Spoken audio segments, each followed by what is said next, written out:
यही है अखंड भारत। अब चंद्रगुप्त मौर्य आया और सिकंदर के सेनापति को भी हरा दिया और कहा कि तोरो बेटी से ब्याह करते कि धनानंद की बेटी को फंसा लिया और सारा राज का बात बता दी। पाकिस्तान जीत चुके हो और अफगानिस्तान तुम जीत ही चुके हो, ये हमको दहेज में दे दो। तब बना था अखंड भारत। तो सिकंदर की जब मृत्यु हुई ना तो इसका सेनापति फिर लौट के आया। अब उस समय बाढ़ के समय में नहीं आया ना, अब बाढ़ और से मतलब नहीं, अब हम मारेंगे किसको, धनानंद। सर तो बिहार के लोगों का तो पाकिस्तान वाला स्वागत करेगा सब। हाँ जीजा बोलता है मेसोपोटामिया की सभ्यता को नष्ट किसने किया, सिकंदर।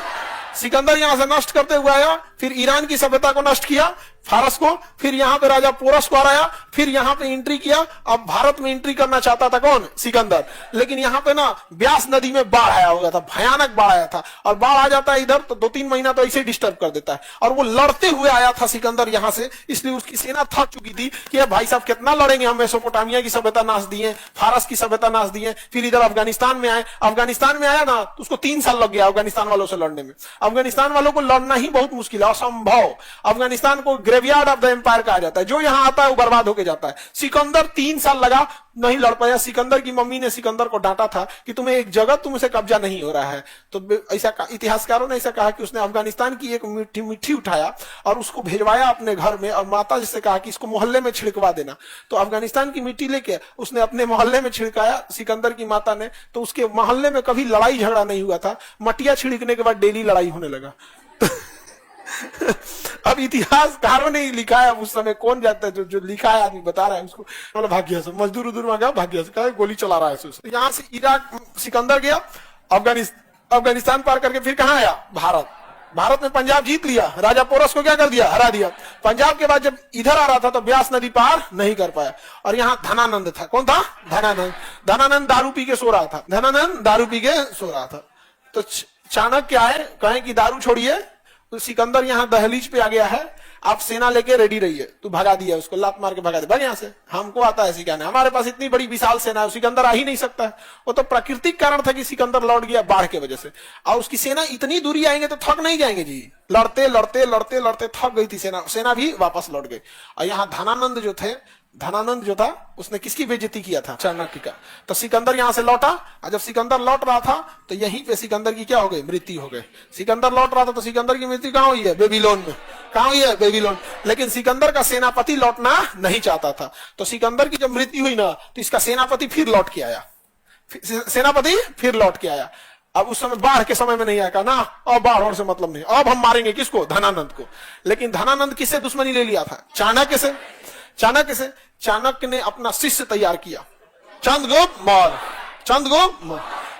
मौर्य इतना खतरनाक निकला कि धनानंद की बेटी को फंसा लिया, दूरधरा को। किकरी बेटी फंसा लिया, धनानंद की, मेहरू निशा बकलोल का दूरधरा नाम था उसका, क्या नाम था, दूरधरा।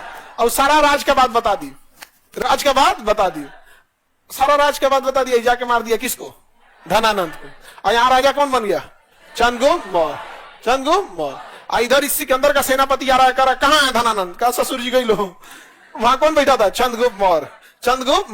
अब चंद्रगुप्त मौर्य आया और सिकंदर के सेनापति को भी हरा दिया और कहा कि तोरो बेटी से ब्याह कर तू। गजब आदमी था यार, अजीब आदमी था। उधर उसकी बेटी को फंसाया, दूरधरा को, उधर ब्याह किया, कहा ये साम्राज्य मेरा।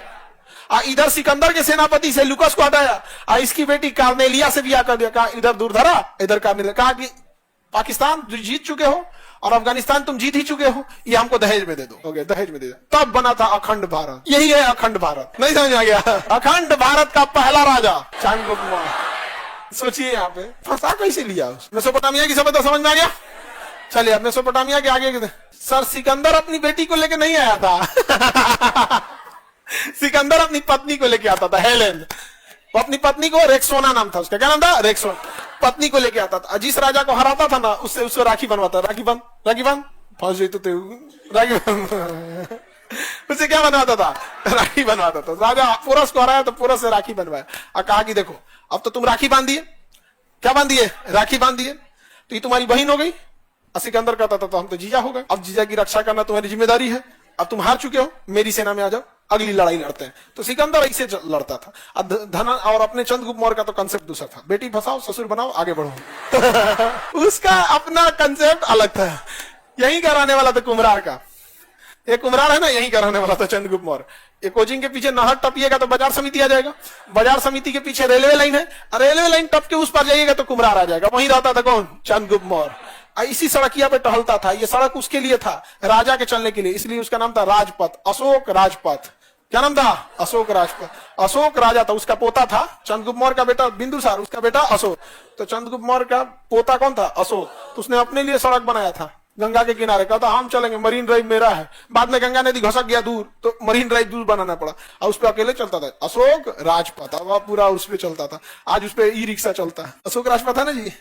ऑफलाइन वाले लोग आप लोग को पता नहीं होगा, बट इस एरिया का ऑफलाइन वाला करा, ऑनलाइन वाले इस एरिया में सबसे व्यस्त सड़क में आता है ये बड़ी पथ और अशोक राजपथ। दो ही तो सड़कें हैं, एक अब्दुल बारी पथ है ये वाला जो कोचिंग के जस्ट सामने वाला है ना, ये अब्दुल बारी पथ गांधी मैदान तक जाता है, और एक अशोक राजपथ वो भी गांधी मैदान तक जाता है। समझा गया कि नहीं? है अब्दुल बारी सर, तो बिहार के लोगों का तो पाकिस्तान वाला स्वागत करेगा सब। हाँ जीजा बोलता है सर, नहीं समझे?